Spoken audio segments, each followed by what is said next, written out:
elevator.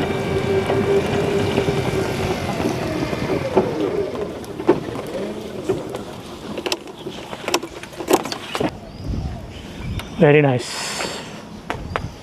ఇలాంటి innovation చేయడంలో China ప్రజలు చాలా చాలా ముందుంటారు ఫ్రెండ్స్, మామూలు ముందుండరు. ఎవరన్నా పక్క కంట్రీ వాడు ఇది కడదాం అనే ఆలోచన వచ్చేలోపే వీడు గట్టి పెట్టేస్తాడు. అంత బాగా కడతారు వీళ్ళన్నీ. చూడండి ఎంత బాగుందో, భలే ఉంది కదా, చాలా బాగుంది. ఇది ఇన్నోవేషన్, మామూలు ఇన్నోవేషన్ కాదు, అల్లాడిచ్చాడు ఒక్కసారిగా. అది పాత రస్ట్ బట్టి ఉన్నట్టుంది పెయింటింగ్. అది లిఫ్ట్ లేదనుకుంటా దీనికి. ఇప్పుడు మెట్లు ఎక్కాలంటే మనకు పెద్ద ప్రాజెక్ట్, అది జీవితకాలం శిక్ష.